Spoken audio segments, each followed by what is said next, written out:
I realized my son was ashamed of me the moment he laughed and said, "Mom, it's not recip, it's reseat." Loud enough for the whole cafe to hear, like my accent was a joke he needed to explain. I was 72 then. My hands were wrapped around a paper cup of coffee I didn't even want. I'd come only because Daniel had insisted we meet his coworkers. He said it would be nice. That word used to mean something else when he was little. People smiled politely. One woman looked at me with quick pity, the kind that lands and disappears. Daniel didn't notice, or maybe he did and enjoyed it.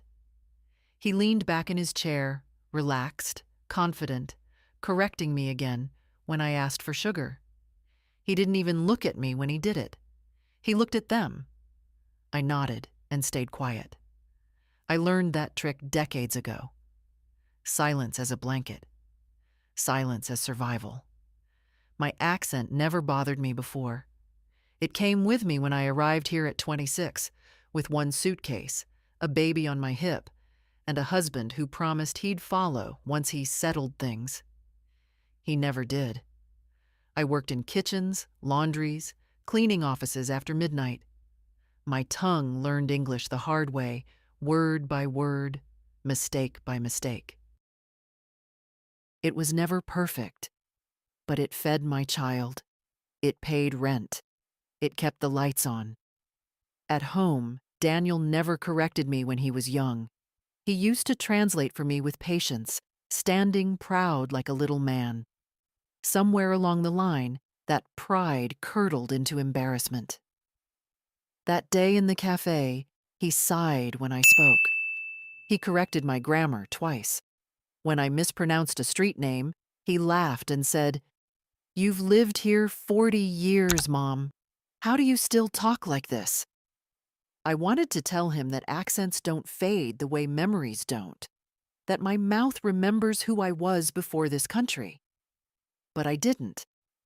I just smiled and stared into my coffee. Later, when we stood outside, he told me I should practice more before speaking to people, as if I were a child, as if my voice needed permission. That was the first time I noticed how carefully he distanced himself from me in public, how he walked half a step ahead, how he introduced me only when he had to. "This is my mother," he'd say quickly, like getting it out of the way. I went home that evening and sat alone at my kitchen table. Same table I'd helped him with homework at. Same table where I signed papers for him when he needed help, trusted me to sign, trusted me not to ask too many questions.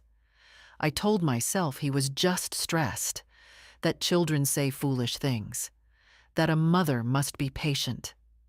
What I didn't know then was that my accent, the thing he mocked, would soon be the reason strangers listened to me more carefully than they ever listened to him, and that one day, very soon, my son would fall silent in a way no correction could fix. That was only the beginning. I was born with this accent, but I earned the right to keep it. When I arrived in this country, I was 26 and already tired in ways young people don't understand. I carried Daniel on my left side and a plastic bag with documents on my right. I didn't know the words for most things, but I knew numbers, and numbers kept us alive. Rent, hours, overtime. Tips counted twice before sleep. My English came from overhearing other women at work, from warning labels, from supervisors who spoke loudly as if volume helped comprehension. I learned fast, because mistakes cost money. I learned to nod when I didn't understand, and to ask later, quietly, from someone kinder. There was no time to be embarrassed. Shame is a luxury when a child needs shoes. Daniel grew up listening to my broken sentences and my steady promises. I always kept those promises. When his classmates laughed at my speech during parent meetings, I smiled and thanked the teacher anyway. I told myself it didn't matter. What mattered was that my son would never scrub floors the way I did. I worked places where nobody cared how I spoke as long as I showed up. Factories, kitchens, a nursing home where old men called me honey and worse. I learned the language of exhaustion before I learned the language of comfort. By the time Daniel was in high school, my English was good enough to argue with landlords and bad enough to remind everyone where I came from. That never bothered me. It meant I survived something. But Daniel changed when he went to college. He came back speaking carefully, polishing his words, correcting mine at home. At first, gently. "You mean comfortable, Mom?" Then less gently. "That's not how people say it." I told myself this was education, improvement. I was proud of him. I didn't notice when correction turned into irritation, when irritation turned into avoidance. He stopped inviting friends over. When they did come, he warned me ahead of time. "Don't talk about old stuff," he'd say. "Don't tell stories. Just be normal." I didn't know what normal meant anymore. Still, I helped him. Always. I co-signed when he needed it. Signed where he pointed. Trusted him when he said, "It's just paperwork." He spoke fast then, confident, impatient. I spoke slow. We balanced each other, I thought. What I didn't see was how easily my silence made things convenient. By 72, I had learned to take up very little space, speak softly, smile quickly, let younger voices talk over mine. I had earned rest, but I lived like a guest in my own life. Daniel didn't hear my accent anymore. He heard a liability. That day at the cafe wasn't new, it was just public. I went to bed that night repeating his words in my head, not because they hurt, but because they revealed something cold and clean. He wasn't correcting me to help. He was correcting me to separate himself. I lay awake thinking about all the forms I'd signed without reading closely. All the times he said, "They won't bother you. You're fine." I believed him. I had no reason not to. At least that's what I told myself then. Daniel didn't start by mocking me. That came later. First, he edited me. It began with small interruptions. I would tell a story, and he would finish my sentences, faster, cleaner, as if helping. When I misused a word, he'd repeat it back correctly, louder than necessary. He smiled when he did it, but his jaw tightened. I noticed that before anything else. Then came the rules. "Don't talk about work," he said once, before a dinner with people from his office. "They won't understand." "Don't tell immigration stories, it's depressing." "And please, Mom, try not to joke. Your jokes don't always land." I nodded every time. Nodding became my second language. He started correcting me even when we were alone. If I said something wrong, he'd sigh. Not angry. Worse. Tired. As if my way of speaking exhausted him. One evening, I asked why it mattered so much. I said it gently, carefully. He didn't answer right away. He just stared at his phone and said, "People judge, Mom. I can't control that." I understood what he meant. People judge. But I also understood what he didn't say. They judge you because of me. From then on, he spoke for me whenever he could, at appointments, at banks. On the phone. "She means," he'd cut in before I finished. I let him. It felt easier than watching his face tighten every time I opened my mouth. Sometimes strangers looked confused and asked me directly. Those moments made him visibly uncomfortable. He'd shift, clear his throat, answer anyway. I could feel him shrinking away from my voice. I stopped offering opinions, stopped correcting him when he was wrong, stopped reminding him of things he forgot. I became careful, filtered, light. I told myself this was what good mothers do. They adapt. But something inside me was paying attention. I noticed how he exaggerated my accent when retelling stories to others, how he laughed before they did, just in case, how he never defended me when someone smirked. Once, at a party, a man asked where I was from.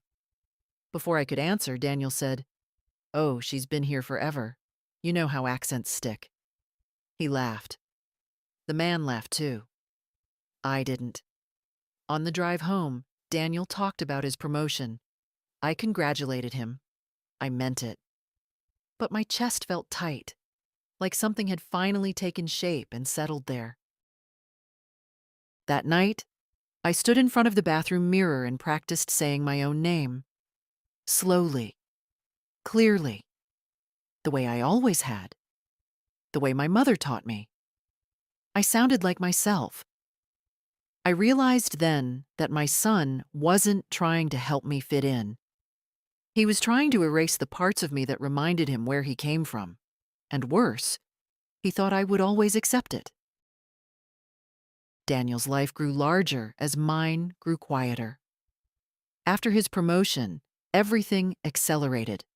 New apartment, new furniture chosen by someone else, new people whose names I forgot as soon as I heard them because they never looked at me long enough to matter. He learned how to belong among them quickly. He learned when to laugh, when to nod, when to speak about things that sounded important but meant nothing. He also learned how to edit his past. I heard it in the way he talked about his childhood. "We didn't have much," he'd say lightly, as if it were a phase he passed through, not a foundation. He never mentioned who worked nights so he could have mornings free. Never mentioned the smell of bleach on my hands or the years I came home after midnight and left again before dawn. When I did speak up, gently, he'd wave it off. "Mom, that was a long time ago. It's not relevant." Not relevant. I tasted those words for days. He stopped bringing people to my house altogether, said it was too far, too small, too old.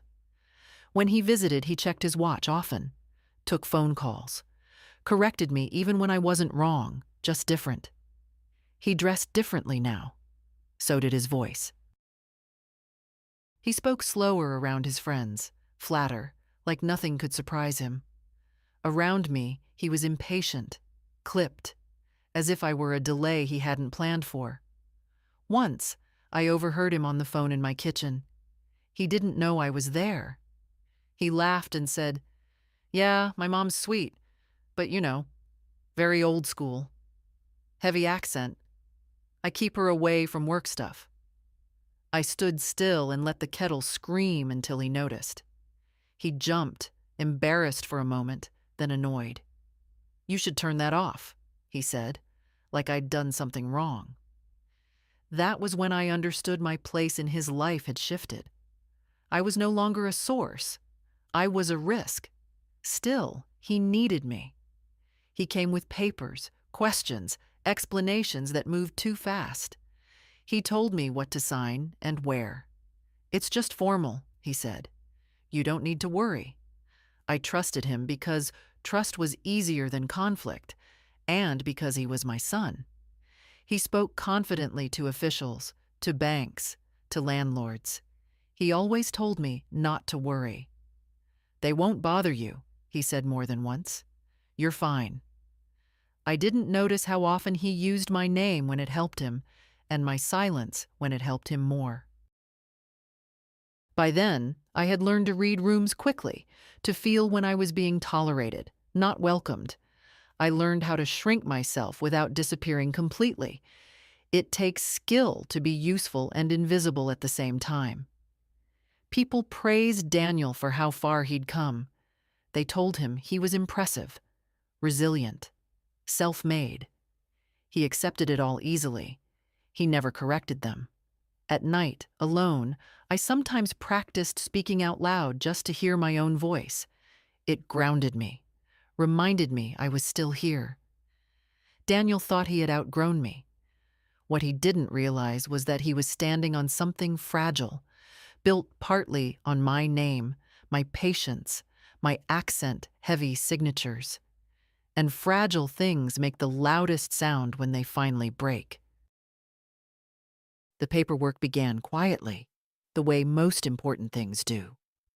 Daniel never came with everything at once. It was always one form, one signature, one explanation that sounded reasonable enough if you didn't stop to think. He'd sit at my kitchen table, the same one where he once spilled juice and cried like the world was ending, and spread documents out neatly, already marked with small yellow tabs. Just here, Mom. And here. This one, too. He spoke fast, confident, annoyed if I asked him to repeat himself. I asked once what a form was for. He rubbed his face and said, "It's boring stuff. Taxes, old things. You wouldn't want to deal with it." He smiled then, as if protecting me from something unpleasant. I let it go. He used my name a lot in those documents, my address, my history, things that made his life smoother. He told me it was temporary, that it helped him get established. I believed him, because believing felt like love, and because I'd spent a lifetime trusting him to know better than I did. Sometimes I tried to read the papers. The language was thick, formal, cold. My eyes tired quickly. Daniel would sigh and take the pages back. "I've already checked everything," he said. "You can trust me." I had trusted him since the day I first held him. Trust doesn't disappear just because a person grows taller than you. What I didn't realize then was how carefully he avoided letting anyone speak directly to me. If officials called, he answered. If letters arrived, he opened them. When something needed explaining, he summarized. When something sounded serious, he minimized it. "They always send these notices," he said once, waving an envelope. "It doesn't mean anything."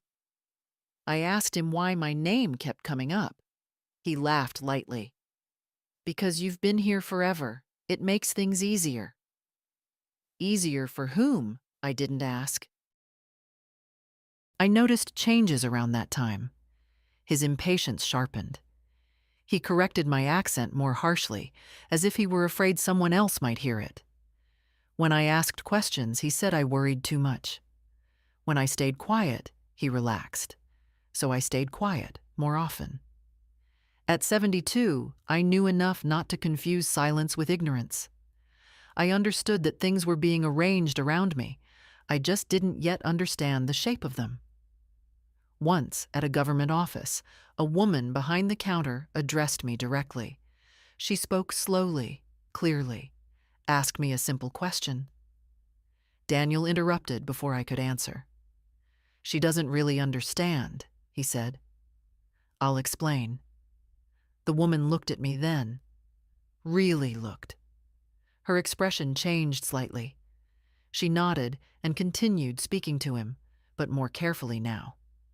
In the car afterward, Daniel was tense. "You shouldn't try to talk in those situations," he said. "It complicates things." That sentence stayed with me. I thought about how often my voice complicated his life.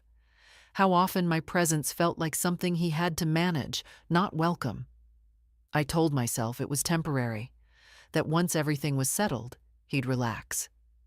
He'd be kind again. I didn't know that what he was settling depended on my continued silence. The notices became more frequent after that. Different envelopes, different wording. Daniel stopped waving them away and started hiding them. He told me to let him handle it. He always handled things, until the day he couldn't. The truth is, I didn't suspect him of anything illegal. That kind of thought doesn't come easily when it's your child. I suspected stress, ambition, fear, things I understood. But somewhere, deep inside, another thought began to form, a quiet one. If everything was truly fine, why was my accent such a problem? Why was my voice the one thing he never wanted anyone official to hear? I didn't have answers yet. I only had a growing awareness that my name was being used more loudly on paper than I was allowed to be in person. And that awareness, once it arrives, doesn't leave. The worst moment didn't happen in public. It happened at my own table. Daniel came over late that evening, irritated before he even sat down. He didn't take off his jacket. He didn't ask how I was. He spread papers out again, faster this time, sloppier. His phone buzzed every few seconds. Something had gone wrong. I could feel it in the way he avoided my eyes. I asked him if everything was all right. He exhaled sharply and said, "Mom, can you please not start with questions tonight?" That was new. He used to pretend patience. Now he was done pretending. I reached for one of the papers just to look. He snapped it back before I could focus. "You don't need to read that," he said. "It's not for you." My name was printed at the top. I pointed to it. "Then why is my name there?" He closed his eyes, rubbed his face, and for a moment I saw something raw behind the irritation. Fear, maybe. Then it hardened into something uglier. "Because your accent scares people," he said. I stared at him. I didn't understand at first. "What do you mean?" He laughed once, sharp and humorless. "Every time you open your mouth, officials slow down. They start asking questions. They look at you like you don't know what you're signing, like you're a problem." I felt something tighten in my chest. "I do know what I sign," I said quietly. "That's not the point," he snapped. "You don't sound like you do." The room went very still. He stood up and started pacing. "Do you know how hard it is to be taken seriously when your own mother sounds like she just got off a boat? Do you know how embarrassing it is when people hear you talk and then look at me?" There it was. Clean. Unfiltered. I had imagined this sentence for years, but hearing it out loud still stunned me. I watched him, this man I raised, this voice I once sang to sleep. "You should be grateful," he continued. "I handle everything for you. I make sure you're fine. All I ask is that you don't complicate things." I asked him, "By speaking?" He stopped pacing and looked at me. Really looked at me, with something close to contempt. "Yes," he said, "by speaking." I didn't cry. That surprised me. I just felt very tired.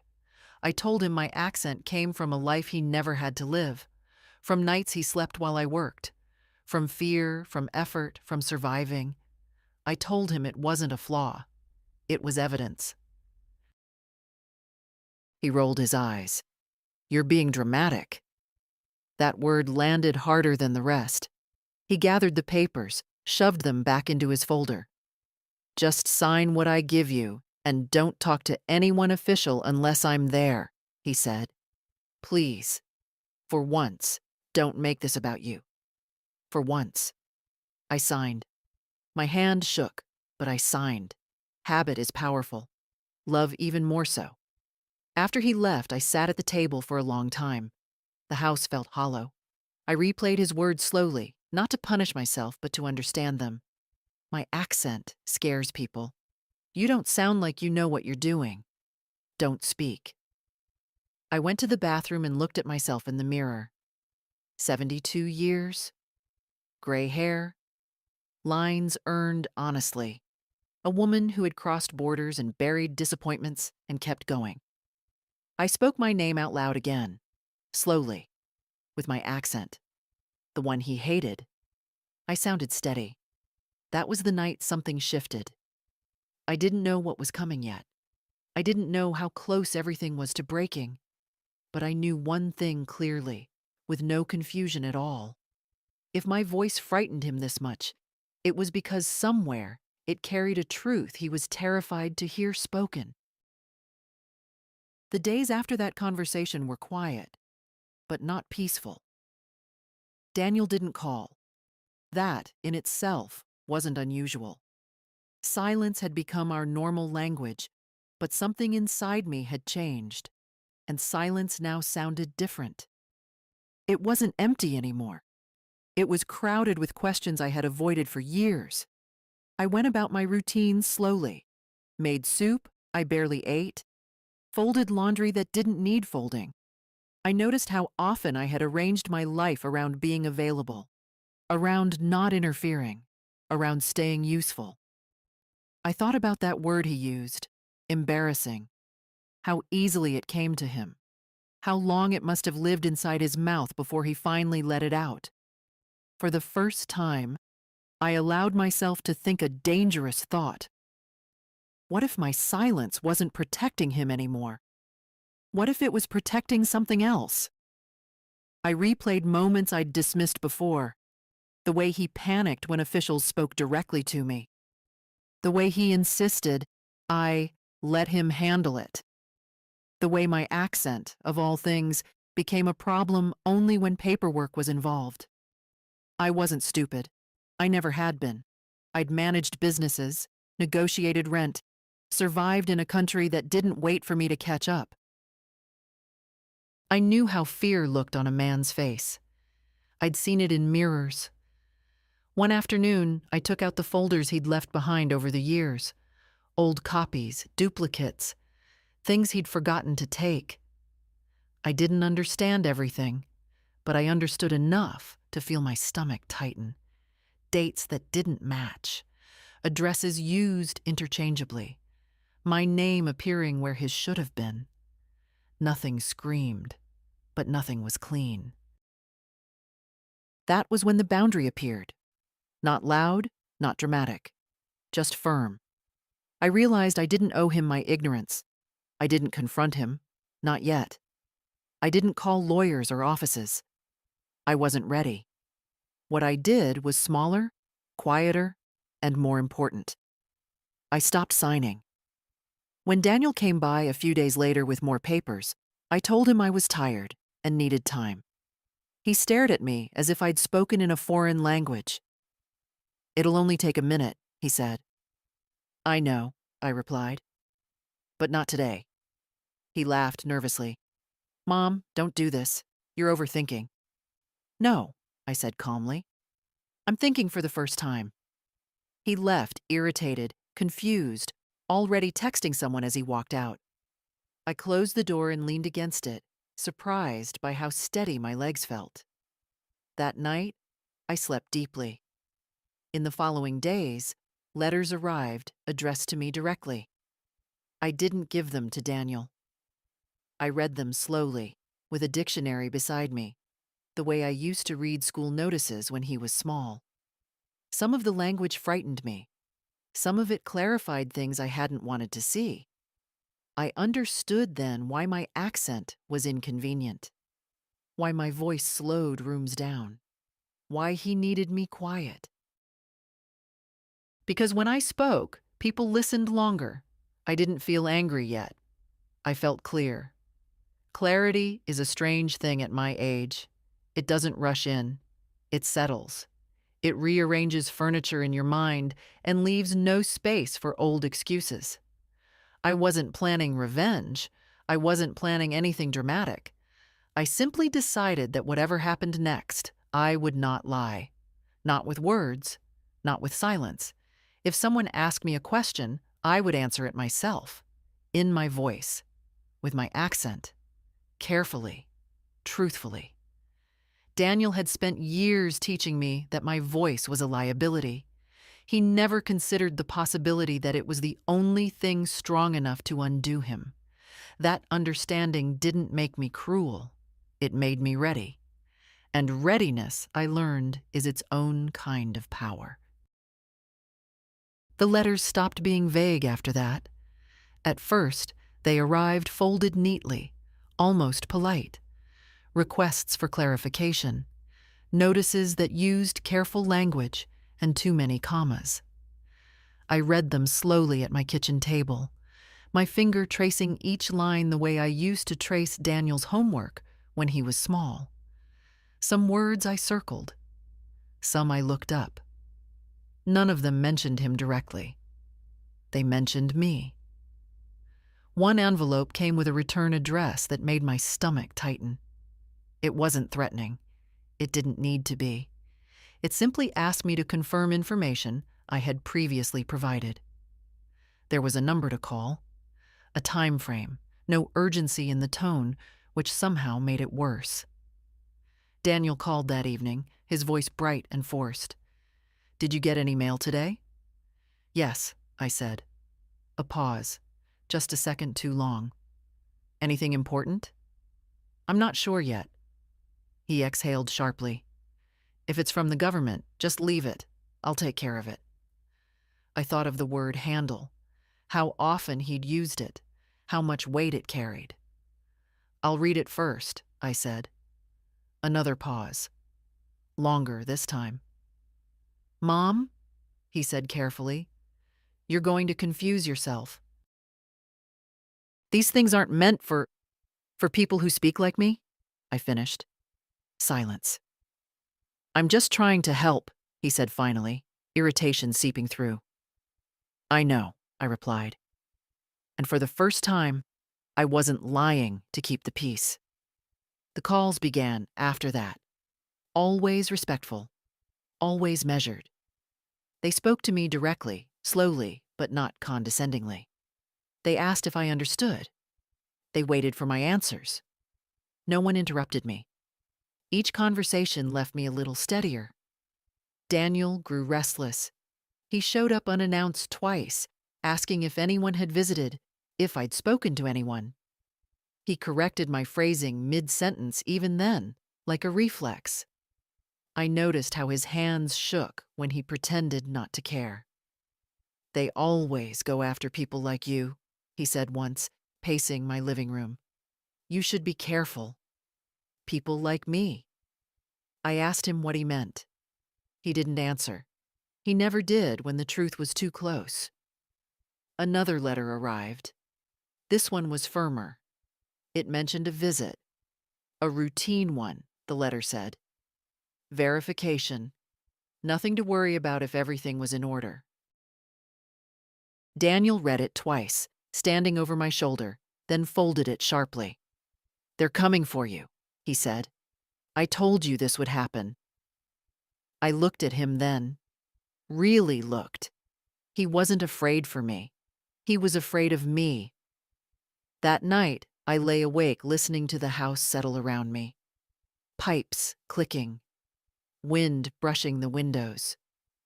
I thought about how often fear disguises itself as authority. How often children believe they are smarter than the women who raised them, simply because their voices sound smoother. The visit was scheduled for a Tuesday morning. Daniel insisted on being there. "You shouldn't talk," he said. "Just let me explain." I didn't argue, not because I agreed, but because I had already decided something he couldn't hear yet. When the morning came, I dressed carefully. Not for them, for myself. I chose a simple blouse, brushed my hair, sat at the table and waited. Daniel arrived early, jittery, rehearsing sentences under his breath. He corrected my pronunciation of a word I hadn't even said. The knock came exactly on time. 2 officers stood at the door, calm, neutral, professional. They greeted me first, used my full name, asked if they could come in. Daniel stepped forward immediately. "I'll handle this," he said. One of the officers looked past him, looked at me. "We're here to speak with your mother," he said. "If that's all right." Daniel laughed nervously. "She doesn't really. I understand her perfectly," the officer replied. Something shifted in the room then. I felt it before I saw it. For the first time in my son's life, his voice did not take priority.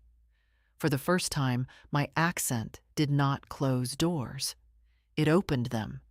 And Daniel, who had spent years correcting me, stood very still, realizing too late that silence was no longer something he could assign to me. This wasn't the end yet, but it was the moment he began to understand that whatever was coming next was no longer under his control. Before the officers even sat down, Daniel tried to take control. He pulled out his phone, his folder, his practiced confidence. He spoke quickly, explaining things no one had asked about yet. He used words like technical, temporary, misunderstanding. He smiled too much. His voice climbed higher with every sentence. I watched him the way I used to watch him as a child when he lied about broken dishes. Same rhythm, same urgency, different stakes. One of the officers raised a hand gently. "Sir," he said, "we'll get to you. Right now, we're asking your mother a few questions." Daniel stiffened. "She doesn't really understand the process," he said. "I've been handling everything for years." The officer nodded, still calm. "We're aware." That word landed heavily. Aware. They asked me simple things at first. Where I was born, when I arrived, how long I'd lived at this address. I answered slowly, carefully, with my accent intact. No one rushed me. No one corrected me. Daniel shifted in his chair. Then the questions changed. They asked about forms, about statements made in my name, about information I had provided years ago. Daniel interrupted. "I explained those already." The second officer looked at him directly. "We'll need your mother's confirmation." Confirmation, not explanation, not correction. I felt Daniel's eyes on me, sharp and warning. I recognized that look. He used to give it to me in public, the one that said, "Please don't embarrass me." It didn't work anymore. "I answered what I was told to answer," I said. "I signed what I was told to sign." The room went very quiet. "Were you aware of what those statements were used for?" one officer asked. I took a breath. "Not fully." Daniel stood up so fast his chair scraped the floor. "This is getting out of hand," he said. "You're confusing her." "No," I said calmly. "I am not confused." That surprised even me. I explained how the paperwork was brought to me, how it was described, how often I was told not to speak, not to ask questions, not to worry. I didn't accuse. I didn't dramatize. I described. The officers took notes. Daniel sat back down slowly. His face had lost its color. They asked him questions next. Direct ones. Specific ones. Questions he couldn't wave away with confidence. I watched him struggle to keep his voice steady. He contradicted himself twice. I noticed because I was listening now, not shrinking. At one point, he looked at me with something close to panic. "Mom," he said softly, "help me explain." I met his eyes. I saw the boy he used to be, buried deep under fear and arrogance. I also saw the man he had chosen to become. "I already have," I said. That was when he went silent. Not the polite silence he'd trained me into. Not the convenient kind. This was different. Heavy. Exposed. One of the officers closed his notebook. "We'll need to follow up," he said. "With you," looking at Daniel. "Not your mother." Daniel opened his mouth, closed it, nodded. They stood, thanked me for my time, and left as quietly as they'd arrived. When the door closed, Daniel sank into a chair. His hands trembled openly now. "You didn't have to say all that," he muttered. I sat across from him. "They asked." "You know what this could mean," he said. His voice cracked. "They might come back." "I know," I replied. "For you," he added quickly. "They go after people like me?" I said. He didn't answer. I looked at my son, really looked, and felt something unfamiliar. Not anger, not triumph, distance. For the first time in his life, Daniel was afraid. And it wasn't my accent that scared him. It was my honesty. And once honesty enters a room, it doesn't leave quietly. They came back 3 days later. I knew they would. Not because anyone warned me, but because Daniel started calling too often. Early in the morning, late at night, asking the same questions in different ways. Had anyone been by? Had I said anything else? Had I remembered something new? He no longer corrected my speech. He barely listened to it. On the third day, he showed up with a suitcase in his car. He said it was nothing, just being prepared. He sat at my table and drank coffee without tasting it. His legs shook the whole time. "They'll try to scare you," he said. "That's what they do." I watched him talk himself into calm the way he used to do before exams, out loud, too fast. He needed an audience. I let him have one. The knock came just after noon. Daniel froze. I didn't. When I opened the door, there were 3 of them this time. Same calm faces, same careful voices. One of them asked for Daniel by his full name. Daniel stepped forward automatically. "What is this about?" The officer didn't answer him right away. He looked at me instead. "Ma'am, may we come in?" I stepped aside. They didn't sit down this time. There was no small talk, no soft questions. One officer read from a document. Dates, filings, discrepancies. Words Daniel had once said were nothing. Daniel tried to speak. His voice cracked halfway through the first sentence. He stopped and swallowed. Then the officer said the sentence Daniel had spent years convincing himself he'd never hear. "This matter concerns you, sir, not your mother." Daniel turned to me then, not angry, not embarrassed, just scared. The kind of scared that strips everything else away. "You have to tell them," he said quietly. "Tell them you didn't understand. Tell them it was all a mistake." I didn't move. One of the officers said, "We understand your mother's position." That word again. Understand. They asked Daniel to put his hands where they could see them, not roughly, not dramatically, just clearly, professionally. I watched my son comply, watched the confidence leave his shoulders, watched him shrink in a way I never had. For a moment, I thought he might cry. He didn't. As they escorted him toward the door, he looked back at me one last time. There was no accusation in his eyes, no apology either, just disbelief. As if he still couldn't understand how my quiet voice had outweighed his perfect one. The door closed behind them. The house was silent again. I sat down slowly. My hands were steady. I noticed that before anything else. I didn't feel victorious. I didn't feel cruel. I felt older somehow, but lighter. Like I'd put down something I'd been carrying for years without realizing how heavy it was. Later that evening, my phone rang. An unfamiliar number. I let it go to voicemail. I made myself dinner. Simple. Soup and bread. I ate at the table alone. For the first time since Daniel learned to correct me, no one told me to be quiet, and I didn't feel the need to explain myself to anyone at all. The first night after Daniel was taken, I didn't sleep. Not because I was afraid, but because my body didn't know what to do without tension. For years I had slept lightly, listening for his needs, his calls, his urgency. That night, there was nothing to anticipate, no one to rescue. The silence felt wide, unfamiliar.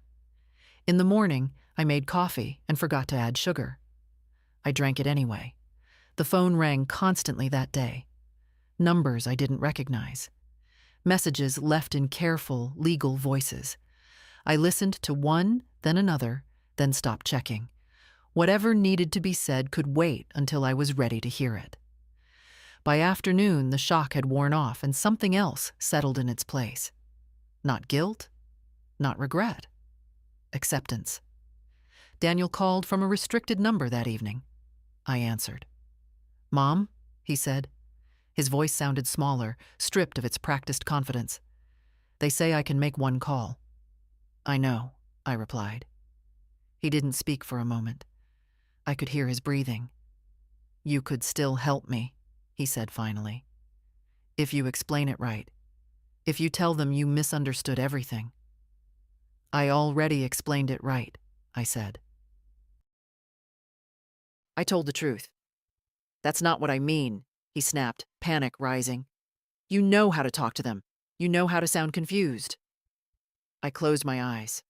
All those years, all those corrections, all that training, not to be clear, but to be less. "I won't lie," I said. "Not anymore." "You're my mother," he said, almost pleading. "You're supposed to protect me." "I did," I answered quietly. "For decades." He was silent then, not the heavy silence from before. This one was hollow. "They're saying I might lose everything," he muttered. "My job, my status."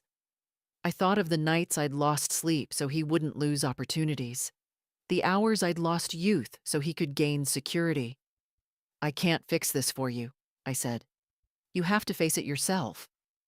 His breath hitched. "You don't understand what it's like in here." "I understand more than you think," I replied. "I've lived with fear most of my life. I just didn't hide behind it." The line went quiet, then disconnected. I set the phone down gently. That evening, I took out old documents and put them back where they belonged. My name, my life, my history, all of it finally aligned. I realized something then. My accent had never made me weak. It had taught me patience, precision, how to be heard without shouting. Daniel had built his life on sounding flawless. I had built mine on being real. Only one of those held up when the truth arrived. That night, I slept. Not deeply, but honestly. And for the first time in years, I dreamed in my own voice. The days after that phone call moved differently, slower, heavier, as if time itself had decided to stop rushing me. I was asked to come in once, just once, not as a suspect, as a witness. They used that word carefully, as if it mattered. Maybe it did. The building was plain. Fluorescent lights, neutral walls, a place designed to make people feel small. I'd been in places like that before, years ago, when my English was worse and my confidence thinner. This time, I walked in without Daniel beside me, without anyone explaining things for me. They offered me water, asked if I needed a break at any point, spoke to me like a person who mattered. I answered their questions the same way I had at home. Slowly, precisely, with my accent sitting exactly where it belonged. No one rushed me. No one smirked. No one corrected me. At one point, an officer said, "You've been very clear." I almost laughed. Clear. That word again. When it was over, they thanked me for my cooperation and walked me to the door. No drama, no raised voices, just procedure, just truth doing its quiet work. Outside, I sat on a bench and let the sun hit my face. My hands were trembling then, finally catching up with everything my mind had already accepted. I let them shake. I didn't scold myself for it. Daniel didn't call for 2 days after that. When he did, his voice sounded unfamiliar. Flat. Empty. Like someone speaking from a room without furniture. "They're moving forward," he said. "They don't need you anymore." "I know," I replied. He swallowed. I could hear it. "Everyone knows now, at work. They suspended me." I waited. He had more to say. "They said I used you," he continued, bitterness creeping in. "Like you didn't have a choice." I closed my eyes. "I didn't," I said. Not the way you think? He didn't argue. That was new. For a moment, neither of us spoke. Then he said quietly, "You never even tried to help me." I thought carefully before answering. "I tried for years," I said. "Just not the way you wanted." He exhaled sharply, like he was holding back anger or shame. Maybe both. "You could have just played confused," he muttered. "That's what they expect from someone like you." That sentence told me everything I needed to know. "I didn't raise you to survive by pretending to be smaller," I said. "I raised you to stand on your own." His breathing changed. Faster now, unsteady. Then his voice dropped to a whisper. "I thought you'd always protect me." "I protected you when you were a child," I said gently. "Not when you learned how to hurt me." That was when he went truly silent. Not the kind where someone waits to speak. The kind where they have nothing left to say. The call ended without goodbye. I set the phone down and sat very still. I felt sadness then. Finally. Not sharp. Not dramatic. Just deep. The kind that comes from seeing someone clearly and wishing they were different. But beneath it, something stronger held me upright. I had not betrayed my son. I had refused to disappear for him. In the weeks that followed, people spoke to me differently. Not kinder, just straighter. I was no longer someone to be managed. I was someone to be addressed. I started correcting people when they interrupted me. Gently, calmly, with no apology in my voice. My accent didn't change. My posture did.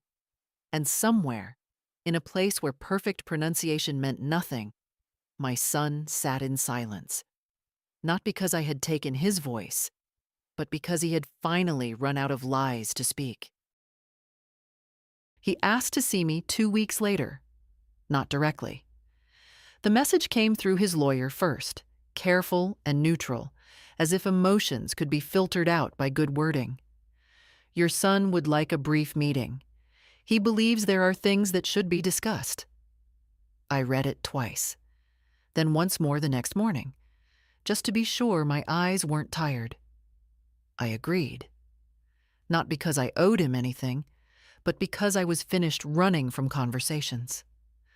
We met in a small room with a table bolted to the floor. I arrived early. I sat straight. I folded my hands and waited.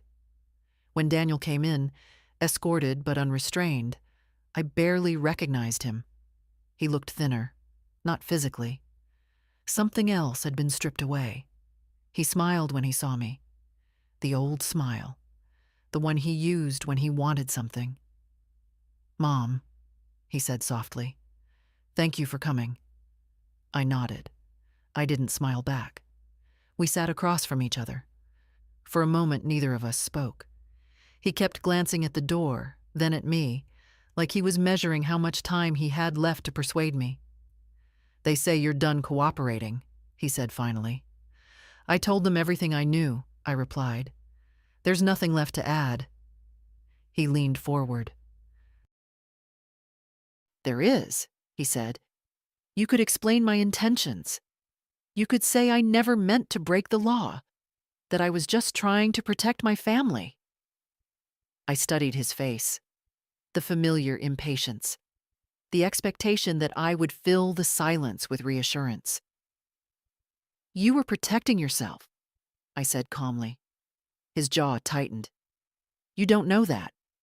"I do," I replied. "I lived with it."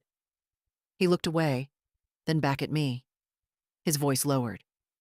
"If you don't help me now, this will follow me forever." I thought about all the things that had followed me forever. My accent, my past, my sacrifices. None of them had ever frightened him enough to care. "You taught me for years that consequences belong to other people," I said. "Now you're meeting your own." His eyes flashed with irritation. "So, that's it? You're just going to sit there and pretend you're better than me?" "No," I said. I'm just done pretending I'm smaller. Silence filled the room. Not heavy. Clean. He tried again, softer this time. I didn't think it would go this far. I know, I said. You never do. Something in his face shifted then. Not anger. Something closer to confusion. As if he was seeing me for the first time without the filter he'd built over years. You could still fix this, he said weakly. I shook my head. This isn't broken. It's finished. That was the moment he understood. Not fully, but enough. When the meeting ended, he stood as if to hug me, then stopped. He didn't know if he was allowed anymore. I watched that hesitation with a strange calm. I hope you're happy, he said quietly. I'm honest, I replied. That will have to be enough. As I walked out, I didn't feel victorious. I felt complete. The kind of completeness that comes when you stop negotiating your dignity. Outside, the air was cool. I breathed deeply. My accent followed me into the open space, unashamed, uncorrected. Behind me, my son remained seated, finally understanding that some doors don't close loudly.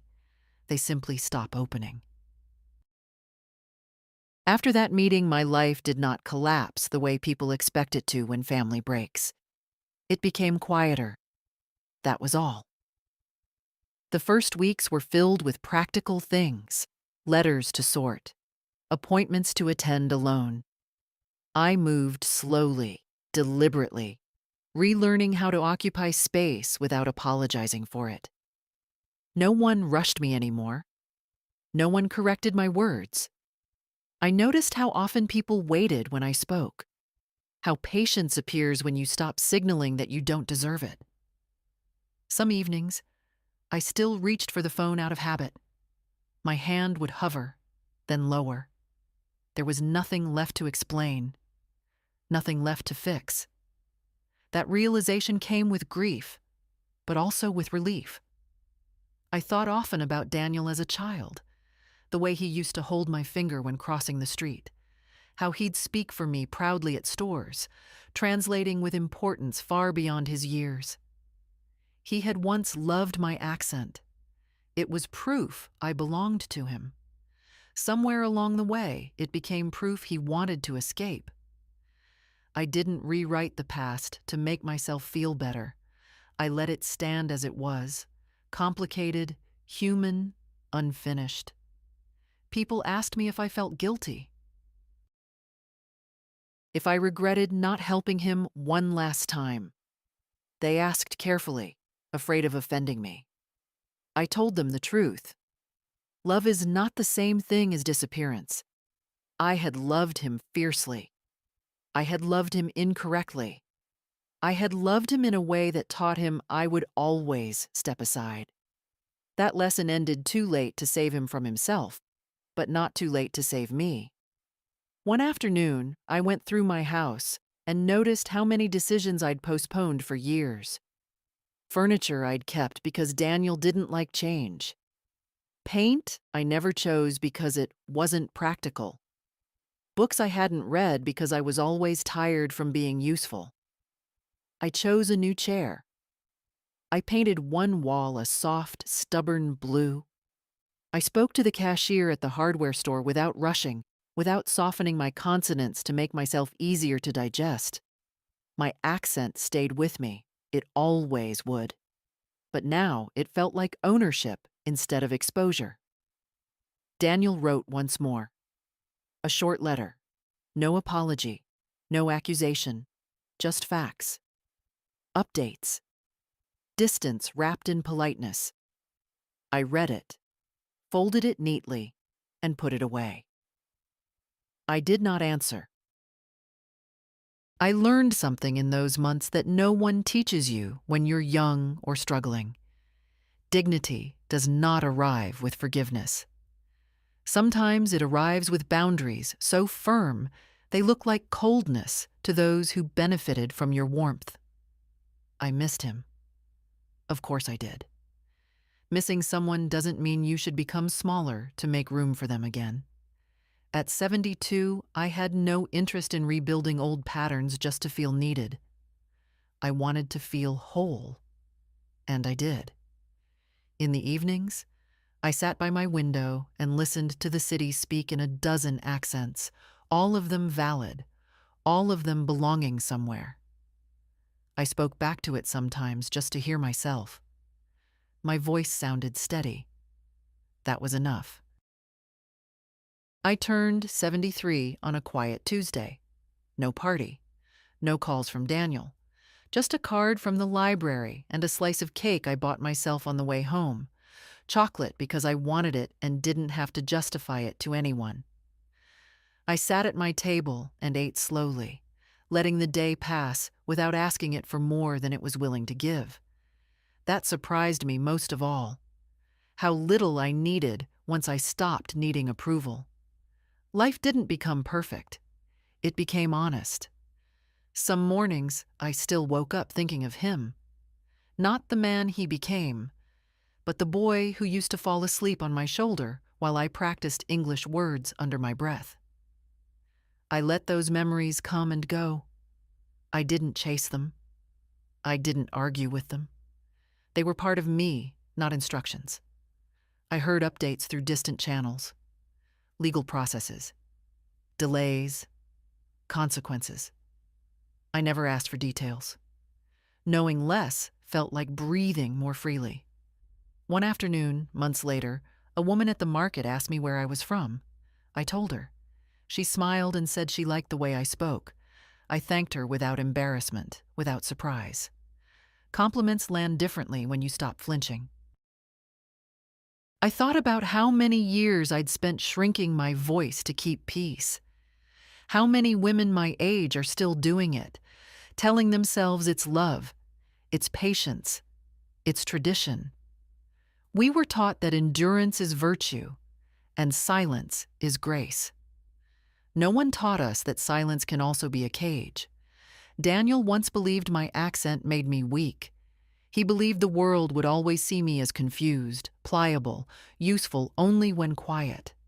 He built his safety on that belief. He was wrong. What protected me in the end was not anger, not revenge, not clever words. It was simply refusing to disappear when the truth asked me to speak. I didn't raise my voice. I didn't betray anyone. I just stopped making myself smaller so someone else could feel bigger. That was enough to change everything. Now, when I speak, I take my time. I don't rush to soften myself. If someone interrupts me, I wait until they stop and then continue. Not louder, just steadier. People listen. And if they don't, I keep my dignity anyway. There are days I miss being needed, but I don't miss being used. There are days I wish my son had chosen differently, but his choices are his. Mine are finally my own. At my age, that feels like victory enough.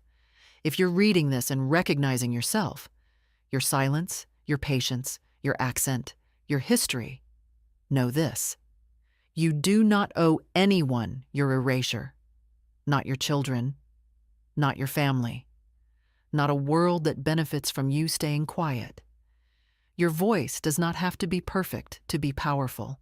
It only has to be honest. And if this story felt familiar, if it touched something you've carried quietly for years, don't keep it to yourself. Share it. Leave a comment. Let other women know they're not alone. We've been silent long enough.